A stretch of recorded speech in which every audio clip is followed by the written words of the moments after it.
May 7th, 1945. The radio has just announced the end of the Second World War.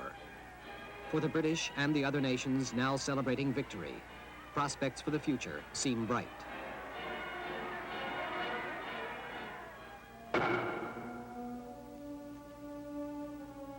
Not so for this young boy, whose parents may have died in a ghetto or a concentration camp.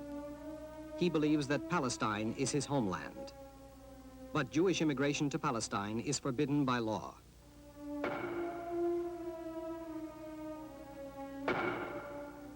This country, populated by Arabs and Jews, is part of the British Empire, and it is the British mandate which determines the laws here. Meanwhile, remnants of the 6 million Jews annihilated by the Nazis wander aimlessly throughout Europe. Homeless, rejected by the governments of Europe and America, they are labeled displaced persons.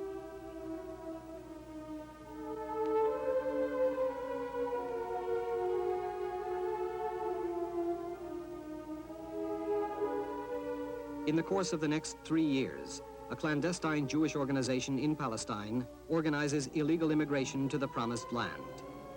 Called Hamossad La'aliyah Bet, it is supported by the 600,000 Jewish settlers in Palestine. Illegal immigration soon becomes part of the Jewish struggle for an independent state. Homeless immigrants turn into soldiers in the battle. This film tells their story. Germany, spring 1945. Here in Bergen-Belsen, more than 13,000 prisoners are still dying of malnutrition and disease. For these men and women, the liberators, British paratroopers of the 6th Airborne Division, have come too late. Royal Hospital, London. Residence of Sergeant William Chalmers, a veteran of the 6th Airborne Division. You told me before that you saw a concentration camp. Where was it, and could you describe what you saw there? Well, we saw the remains coming out. Yeah. The bodies, some were walking, some were carried, some were lame. And it was actually sickening. No, well, the bodies, they're even walking dead men. How did they look upon you, British soldiers? They were too dumb. They didn't recognize at all. They didn't have no feeling. They were lost. No feeling at all. They didn't know where they were. In the spring of 1945, no one thought the survivors and their liberators would soon meet again. This would happen in another part of the world, and the context would be entirely different. In the meantime, more than 10 million uprooted people of various nationalities are struggling their way home. Among them, Meir Volmark, a survivor of an extermination camp in Germany. It was something quite crazy. Chaos everywhere. Getting out of the camps. Suddenly free. I didn't know what to do with myself. Where should I go? Back to Poland? Should I look for my family? Where? In Germany? Poland? I was so confused. Everything seemed insane. Crazy. Chaim Preker, a survivor in the Polish forest. First thing I did after I left my hideout was to look for relatives. But I didn't find any. They had all been wiped out. All of them. Sarah Mazal, a survivor of Auschwitz.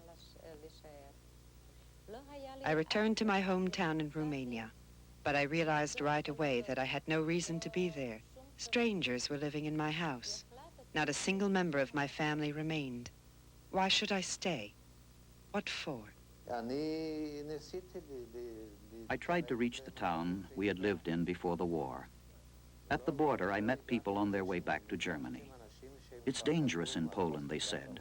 People are murdering Jews who come back. They had taken our property and were refusing to give it back. Friends told me, don't go back. You're risking your life. There are anti-Semites everywhere. Sarah Preker, who survived in a convent. I traveled by train. Some Poles were sitting next to me, talking aloud. They said, if we see a Jew on this train, we will throw him out the window. I was alone, scared to death. A Polish woman sitting opposite me noticed that and figured that I must be Jewish. She motioned to me to get off with her at the next station. I stayed in her house that night. Later in the evening, she had visitors. I was lying in bed and I heard them saying, "The Jews are coming back. We should kill all of them." The next morning, I ran away. More than 1,500 Jews were murdered in Poland in the first year after the war. Pogroms took place in Slovakia, Romania, and Hungary. The worst of them was in the Polish city of Kielce.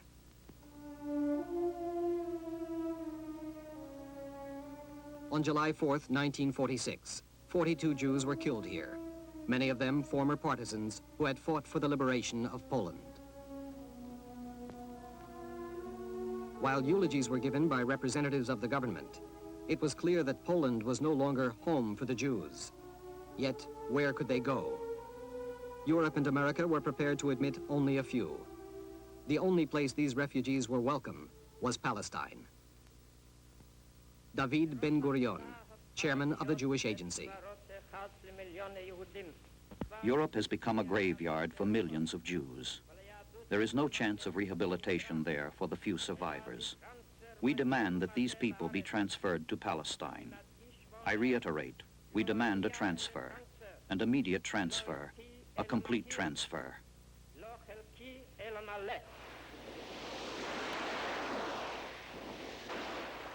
But the British Empire will not accept any sort of transfer. Those caught aboard illegal boats are either deported or imprisoned. E.P. Horn, officer of the Criminal Investigation Department in Palestine, responsible for collecting information on illegal immigration. I think it's true that the average Anglo-Saxon, it is probably true that we are very compassionate when we see a horse whipped, and somehow or other it looks to foreigners as though we are less compassionate when we see a human being degraded, unwashed, and crying and praying in gratitude and kissing the soil of Palestine when he comes off a ship. It's a very moving experience. But still you wouldn't let them in. But we wouldn't let them in, which leads to the big question, I suppose, why? It seems to be a historical, or at any rate a traditional factor in this country.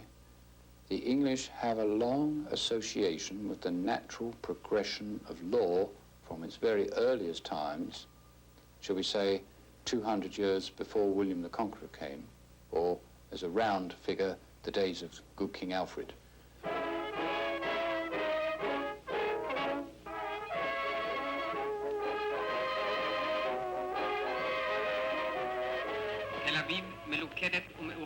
The narrator of this old newsreel says that citizens of Tel Aviv are rallying against the immigration instructions of the British mandate, protesting against its inhuman laws. They demand a home for their uprooted brothers. Mr. Rokach, the mayor of Tel Aviv, declares, "If we forget thee, our brothers who have survived, may our right arms lose their cunning."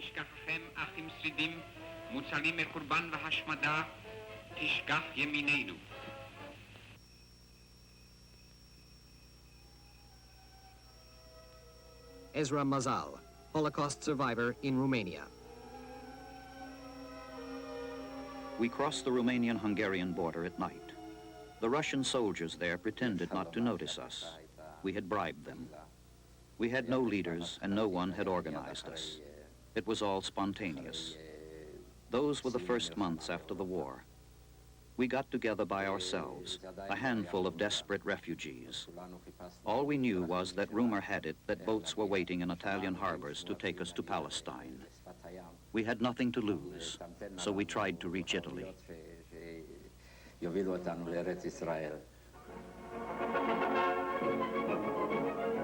Italy, 1946. Units of the Jewish Brigade are still stationed here. 2 years ago, they had fought side by side with the British against the Nazis. Now they have become a cover for the agents of the Mossad La'aliyah Bet. The Mossad activists coming from Palestine gather the refugees here and prepare them for immigration. The chaotic and spontaneous flight from Europe is gradually becoming an organized exodus.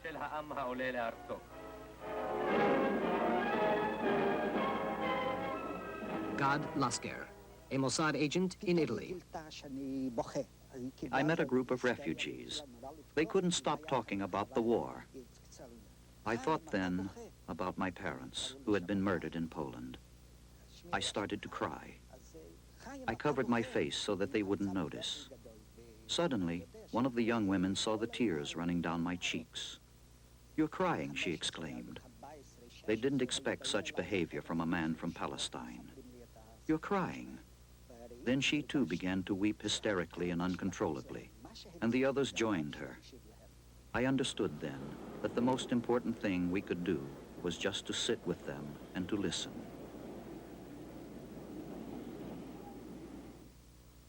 In the meantime, the Labour Party wins the election in England. When the party was in the opposition, it announced its support for the Jewish cause in Palestine. Now, Ernest Bevin becomes the new foreign minister. Christopher Mayhew, his parliamentary secretary. When the Labour government came in 1945, immediately they came into direct contact with the Arab point of view and Arab interests. And the result was a considerable tension between the government and the party.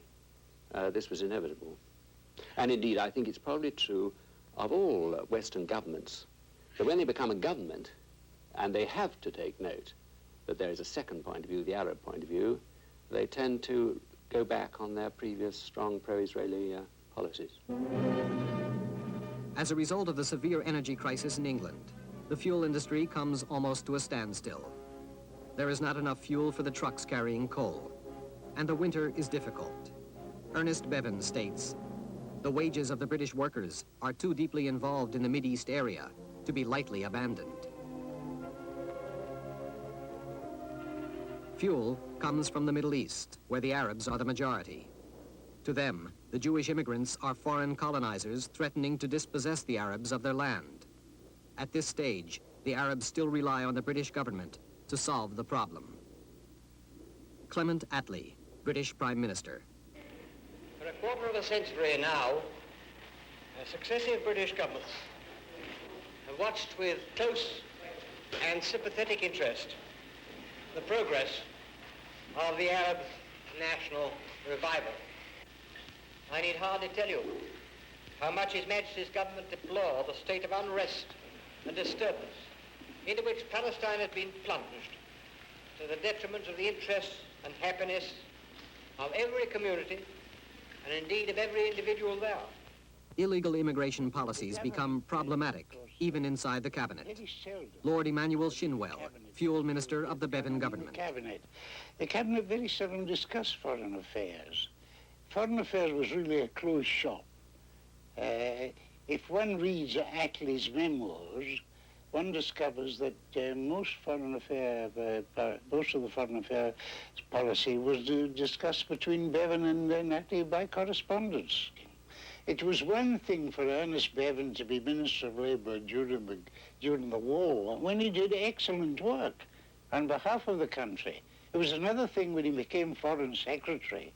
He thought he was going to achieve something remarkable, something significant, that he would be the man who would come to terms with Stalin, and the world would wonder and say, well, what a wonderful thing it is that these two great men have come together. He completely failed, but it was because of that he didn't care tuppence about what was happening in the Middle East. Meanwhile, in Haifa Harbor, where the famous cruiser Ajax was lying, action to implement Downing Street's new edict was being taken. That small sailing vessel had arrived with no less than 210 men, 148 women, and 177 children, traveling, of course, under almost impossible conditions. On the quay, strong preparations have been made to guard against any possible trouble. All went comparatively smoothly, however, many of the people being in no shape to resist the order, even if they meant to. One old man took the opportunity of kissing the ground of the promised land on his way to board the Empire Haywood. Reports indicate that the real culprits are not so much these immigrants themselves, but rather the agents in many European countries who arrange their transport to Palestine at a price. Meanwhile, disturbing rumors reach the Foreign Office. Ben-Gurion demands an immediate concentration of 250,000 refugees in Germany. Apt to become primary ammunition for Zionist propaganda, this concentration must be stopped.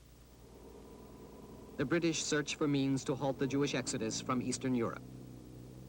By December 1945, the Allied military government in Germany and Austria establishes Law Number 161. The daily food rations of refugees from the East will be smaller than those of other refugees. The British mercilessly crammed hundreds of us into one hall. There wasn't enough to eat. We were hungry. We had no choice but to sneak out in order to steal what was left by the farmers in the fields. Whatever we could find, we brought back to the camp and passed out to everyone. It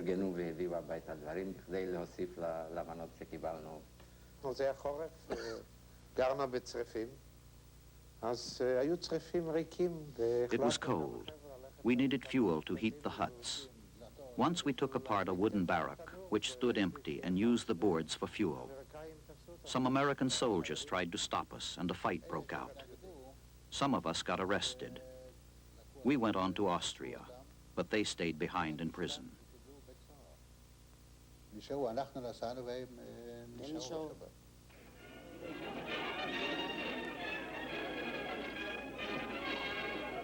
At cocktail parties at the United Nations, the displaced persons problem is still being discussed without results. No country is ready to absorb 250,000 homeless Jews. Obviously, the banquet was a most auspicious opening to the hard and difficult work that lay ahead. A royal send-off, so to speak, in the happiest circumstances.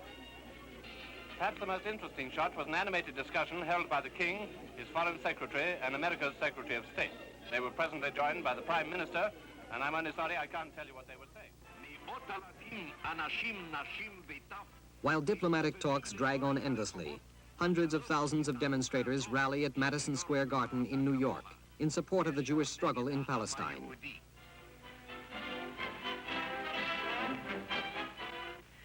Their slogans accuse the British government and the Wall Street businessmen of complicity in a petrol scheme which is bound to victimize the Jewish people. Among the speakers, Abba Hillel Silver, leader of the Zionist movement in the United States. Our people will have to fight for their freedom. All great peoples fight for their freedom. They will fight and they will win.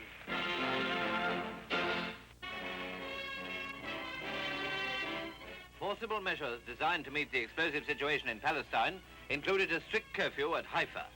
Streets were deserted as military control endeavored to stamp out violence and round up fanatics. A number of people believed to have taken part in an attack on Haifa's railway yards on the 17th of June were being brought to trial. There were 20 men, and their arrival gave evidence of the precautions taken against the possibility of escape, as well as the strong guard placed on the courthouse ready to deal with any outbreak. The male prisoners are seen going in. Most of the time they were singing and continued to sing in the court. 4 girls followed. They were accused of the same crime and they adopted the same tactics in court, so the trial eventually continued without them. The sack contains evidence in the form of weapons. You saw what happened to the Jews during the war in the camps. Yeah. Didn't it influence your judgments, your points of view? It did, yes. I mean, I thought the Jewish prosecution, but then the prosecution for the Jew on the British soldier, it was similar. They were brutal some places, murder, shooting down innocent persons in the street, booby traps, mines. It was a constant battle with the unseen force. He was all a battle, wasn't he? Eh? He was a battle with everybody. Musa Cohen, member of the Irgun resistance. Here you can see the size of the bomb, a 1-ton barrel full of explosives with rubber wheels so that it would roll from the truck to the building and stick onto it. We chose the Haifa police for a target because we knew that they kept their files about illegal ships. That same day was my 21st birthday. There were two of us in the truck. My friend was sitting next to me holding hand grenades. I kept humming, "Happy birthday to you." So he asked me, "Is it your birthday today?" When I replied that it was, he said, "What a wonderful present the Irgun gave you, a chance to be born and to die on the same day." The recent outrage by Palestine terrorists, the one-ton bomb attack on the Haifa police station, underlines the burden that Britain has been carrying alone. Once again, perfectly innocent British lives were lost. The funeral of the British police victims, held with full honors, lends poignant emphasis to the urgency of international decision over Palestine.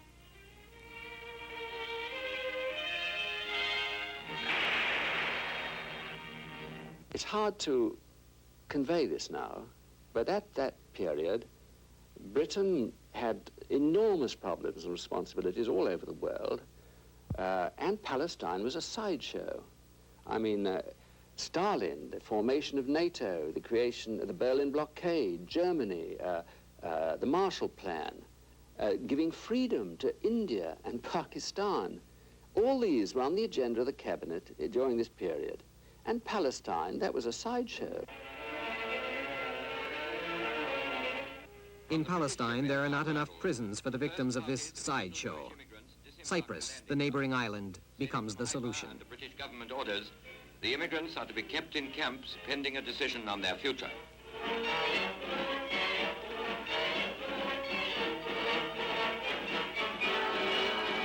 To the refugees, there is an inevitable and tragic irony to this enforced internment.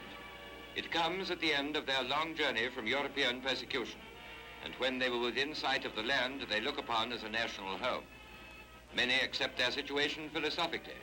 More aggressive spirits gather to demonstrate against the authorities.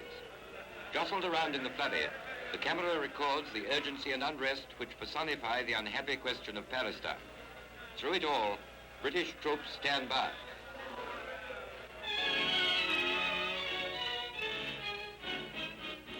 In the DP camps, uncertainty prevails. No one knows what the future will bring. Yet these displaced men and women still cling desperately to semblances of normal life in a struggle to maintain their dignity.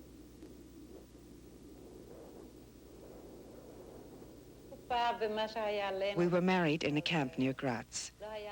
It wasn't much of a wedding. We were so young. We had just gotten out of concentration camps. We were lonely, and we had nothing in the world. Everyone wanted to belong to someone. There were all sorts of marriages, couples which were suited to each other, and couples who just wouldn't work. There were old men who married young girls, and young boys who married older women. These caused many tragedies later. But that's how it was. We were still wandering from camp to camp when our son, Ben Sion, was born.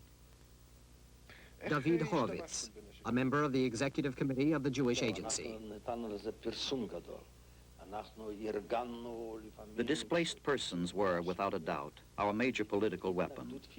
They became the central feature of our propaganda. Sometimes, when the British seized an illegal immigration ship, the refugees on board organized militant resistance. There were real battles.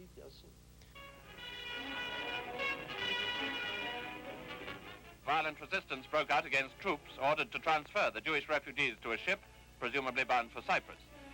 Fire hoses and tear gas were used in a battle lasting half an hour, during which a number of the refugees jumped overboard, apparently intending to swim ashore.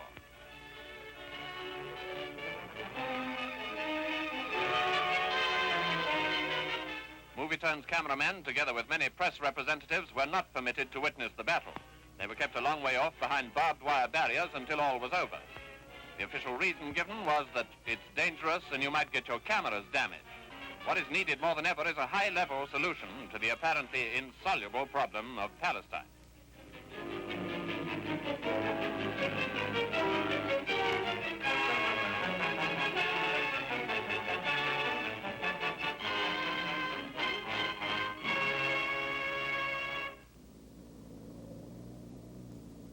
By fall of 1946, everybody knows that the chances of getting through to Palestine are almost nil. But the refugees have burned their bridges behind them, and they expect nothing from Europe. At the border of the French sector of Austria, we were stopped by the French, who sent us directly to prison. We spent a night there, sleeping on the floor. The next morning, I was interrogated by a French officer. He seemed very friendly. I think he took pity on us. He hesitated a bit, but finally stamped our false papers and, pointing to the border, said, "That's the way to Italy."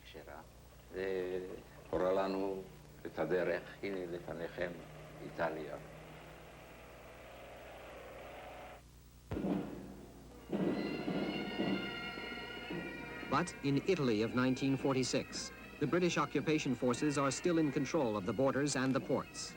Yet at the same time, tens of thousands of displaced persons continue their clandestine trek across Europe. It is impossible to stop them.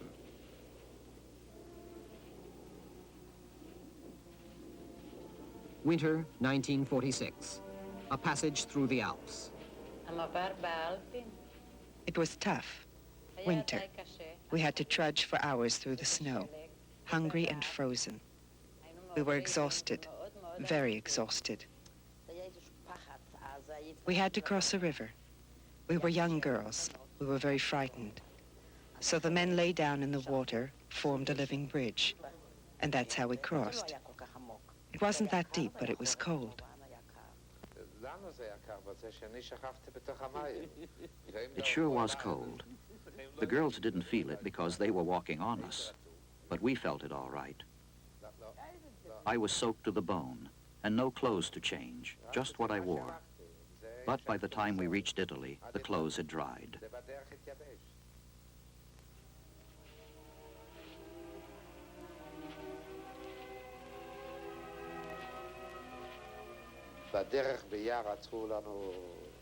Near the border, we were stopped by Italian guards. But before we had set out on our journey, we had been equipped with American cigarettes. Right here, under my coat, I had a whole carton of them, a kind of belt made up of packs of cigarettes. We handed them out to the guards, and they said, "Run on ahead. We'll fire shots into the air, but don't be frightened." And that was how we got into Italy. There were already trucks waiting for us there, accompanied by an Italian who led the caravan. He hurried us.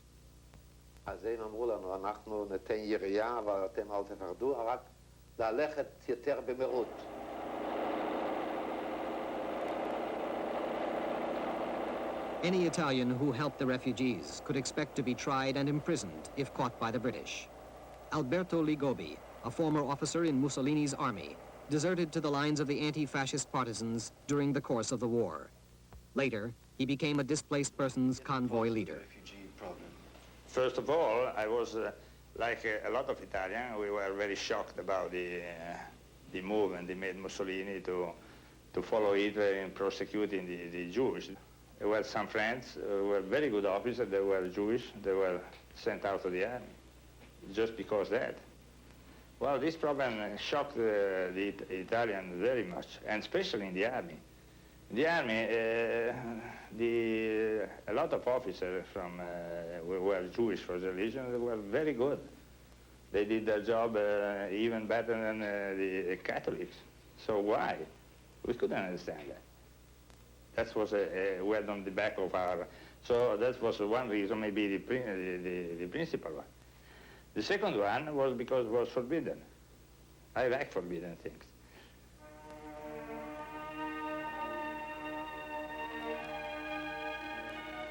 Più di un anno e mezzo è trascorso dalla fine della guerra, ma l'Italia è ancora alle prese con la crisi economica ed i problemi finanziari.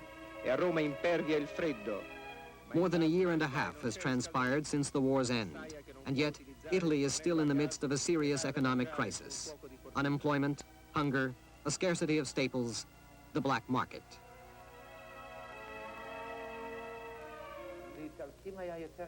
It wasn't any easier for the Italians than for us. They used to come to us in the camps to ask for bread. They would come into our kitchen with buckets, and we would give them leftovers. By that time, we were already getting more or less steady supplies from the joint.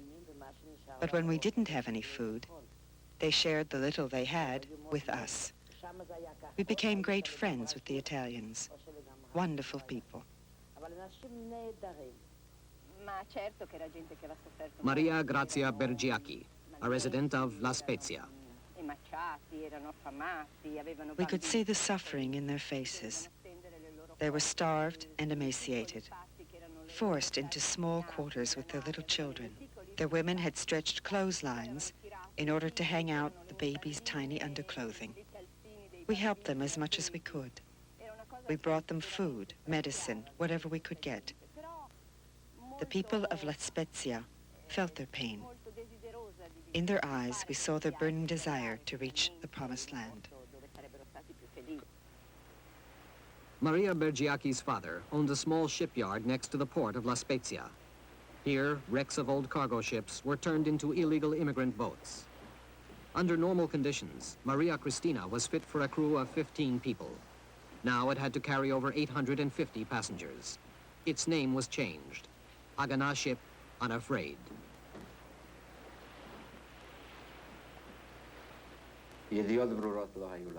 We had no idea when the ship was supposed to leave. We were on standby all the time. Every day we had an agent for the Mossad come to tell us, be ready, we are about to leave soon. This soon went on for 2.5 years. Gad Lasker, now captain of Unafraid. Each ship encountered endless delays. So did ours. We had to move from port to port to avoid attracting attention. We had to hide. Just before the departure of our ship, we noticed that we were being spied on by the British. Somehow they had discovered that we were preparing a ship. Autumn 1947. The Italian ports are still under strict surveillance by the British and American navies. Ada Sireni, an officer of the Mossad in Italy, secretly turns to the admiral in command of the Italian Navy. She needs his help. At first, the admiral thought I was the mother of an Italian sailor who had fallen in the war, and so he agreed to see me. He was sitting at a desk writing something, and without looking up, he said, "Sit down, madam. What's your name? What can I do for you?" I replied, "My name is Ada Sireni, and I am second in command in charge of illegal immigration to Palestine." He jumped up from his desk, dropped his pen, and cried out in amazement, "That's what you came here to tell me?" "Yes," I answered. "We need your help." Then he asked me, "How can I help you?"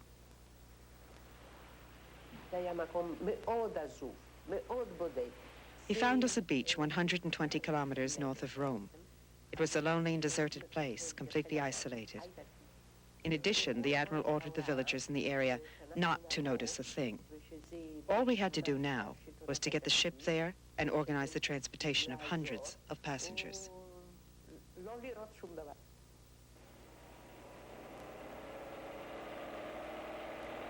I still remember very, very clearly now. There were old people, young people, very young, mothers, sick people.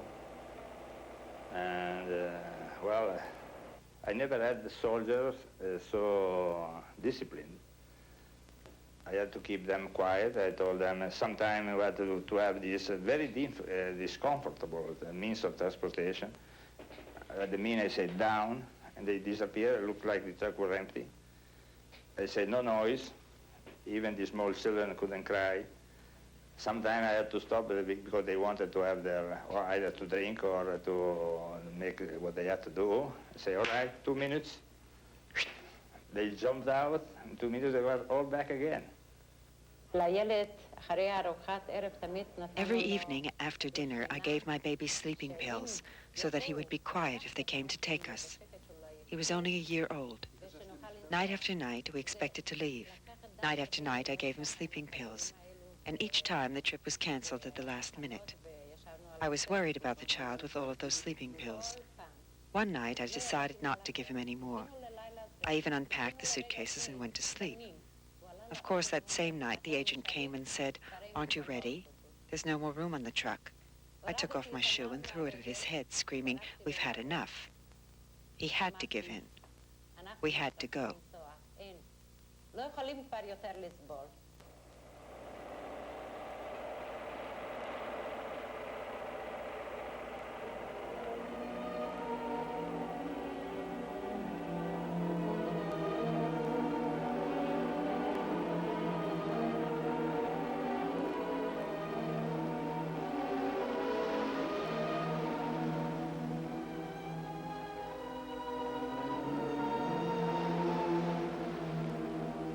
The ship's crew consists of young men and women who have snuck into Italy from Palestine.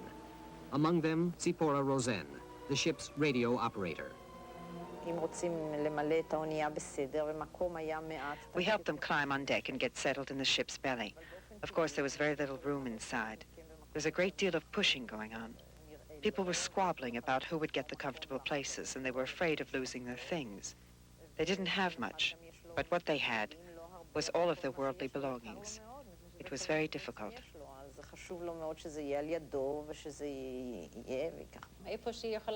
The wooden bunks reminded me of Auschwitz. The space was so narrow that a child couldn't even stand up in it. So I used to roll my child into the compartment and then roll him out. That's how we got in and out as well.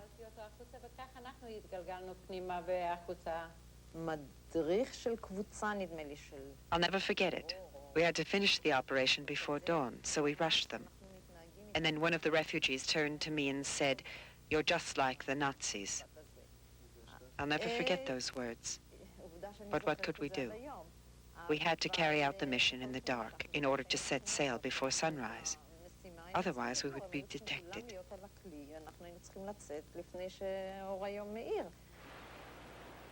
At the same time, 2 destroyers leave the port of Malta on a routine tour of duty in the eastern Mediterranean. James Randall, a sailor in the Royal Navy, on the deck of the destroyer Verula. We were supposed to be Fishery Protection Patrol.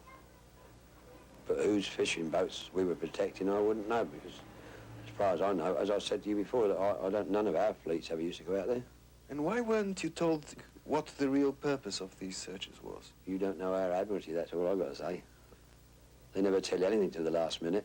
I mean, it's like going to sea with sealed orders.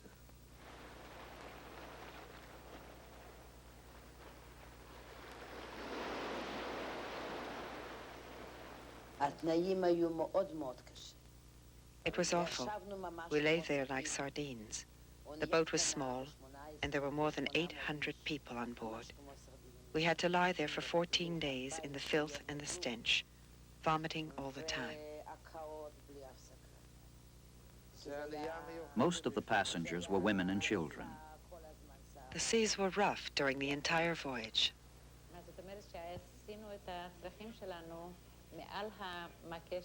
We had to relieve ourselves over the railing of the ship. You can imagine the constant fear of falling overboard, not to mention the unpleasantness and the shame.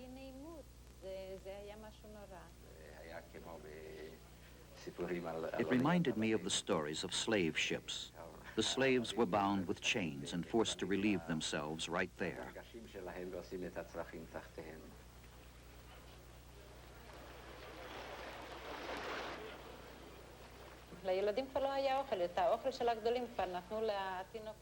When the baby food was gone, we fed our son what the adults were eating, triangular-shaped cheeses covered with mold and crackers that were as hard as a rock. That was the baby food. The water smelled of kerosene. Even the adults couldn't drink it. We washed our diapers in seawater, which made them stiff and irritating. The baby suffered a great deal. He broke out in hives between his legs, and all of the skin there peeled off.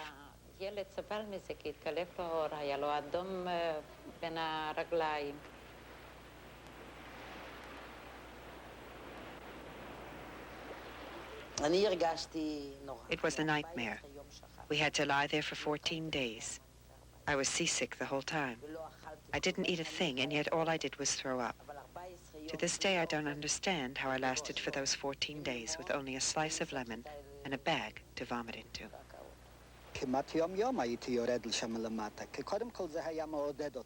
I spent most of the time in the belly of the ship. That was my duty as its commander, and it was necessary for the morale. We had to collect vomit with our hands and then remove it in buckets. The refugees on duty were too sick to handle the job alone. Once a young girl saw me doing this and wouldn't let me touch it. She insisted on picking it up herself, but she was vomiting at the same time, vomiting and picking it up. It went on endlessly, vomiting and picking it up, and she wouldn't let me touch it, no matter how I protested.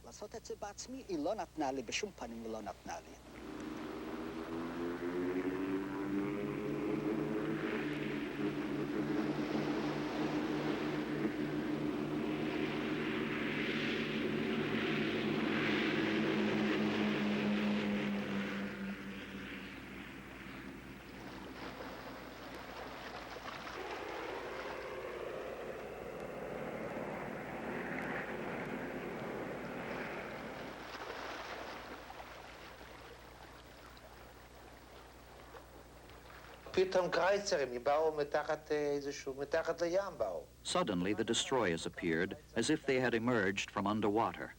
There were two of them. They converged upon us from either side, pressing against our little boat until I thought it would break right in two.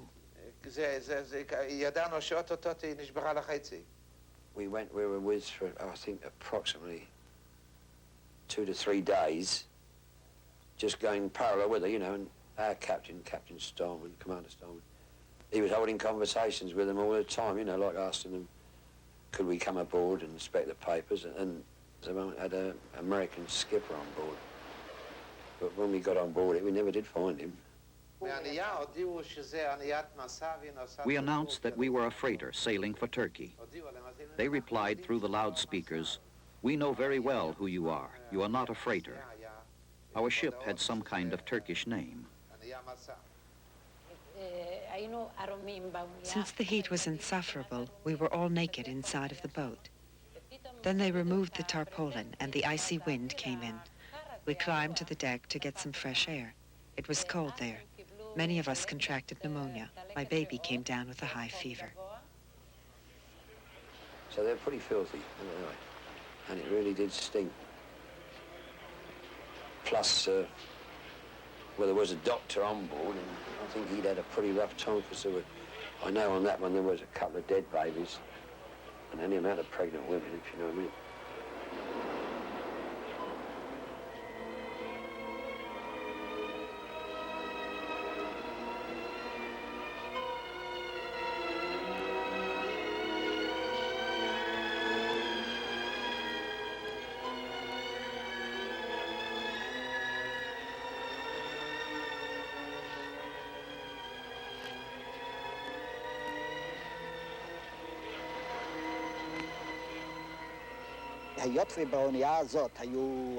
Since there were many women and children on board, the orders were not to use force, but to resist passively. These were the instructions we received by radio. We were always in contact with the Mossad on shore. This was a great maneuver of theirs, that they used to put all the women and kiddies on the upper deck. And when you had to jump on something, you just couldn't help it. I mean, to refuse to go was, you just will go straight to jail. I mean, we're only doing what we're told, that's it. All at once, the sailors cast their ropes onto the ship and jumped on deck. They didn't use force. There was no fight. They just took over the helm and began to steer the boat. Our crews went into hiding. We didn't have a casualty, but one chap didn't make it. He happened to grab our guardrails, and they pulled him back on board. And another one, they had a little, like a 10-foot dinghy, their lifeboat, and he hit the crossbar and spun around it, but dropped back on the legal ship. And actually, I was very lucky there, because I jumped onto the bridge and the whole blooming bridge collapsed, but the lads pulled me up on board, you know. What did they look like when they sat?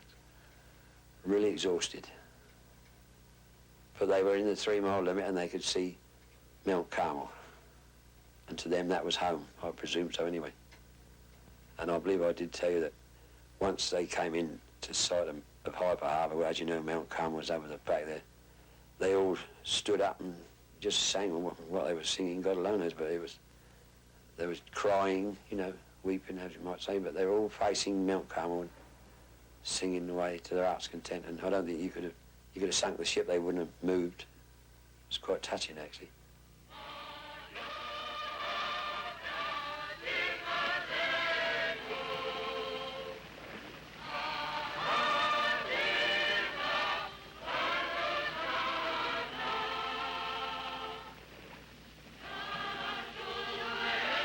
On December 25th, 1947, the following story appeared in the Haaretz newspaper. At 9:30 in the morning, the illegal immigrant ship Unafraid docked at Haifa with more than 850 passengers. Curfew was declared only in the eastern section of the port. In other sections, the routine fruit loading continued. The immigrants were greeted by cloudy skies and by dark-faced soldiers heavily armed. A stillness prevailed in the port as the boat was tied to the platform. The gangplanks were lowered and the immigrants disembarked. As soon as they passed through the tents where they were examined and decontaminated, they were led onto the prison boat, Ocean Vigor. The Ocean Vigor set sail for Cyprus at 2:15 in the afternoon. 6 women had to be brought on deck on stretchers.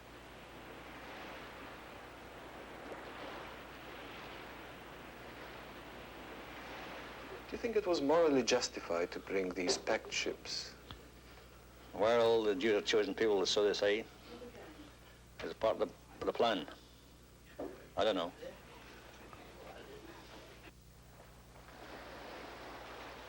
And don't you think there was a certain justification to the both immigrants and those who supported them in Palestine after all the suffering of the... No, I do not. I think we confuse justification with law and order. Anybody in England knows that law and justice are two different subjects. And not necessarily do they go hand in hand.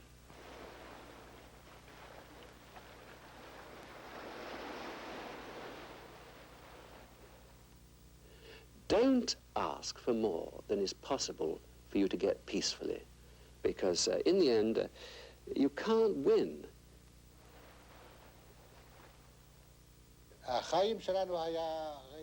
Our lives were like a prize won on a lottery.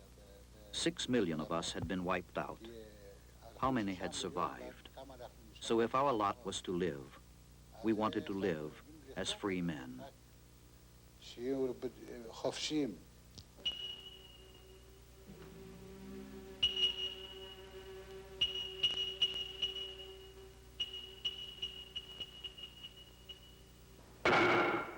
Cyprus, 1947. Another detention camp. It took 5 more months until the State of Israel was declared. For the Mazal and Precker families, and for thousands of other Jewish displaced persons, this meant that only now had the Second World War come to an end.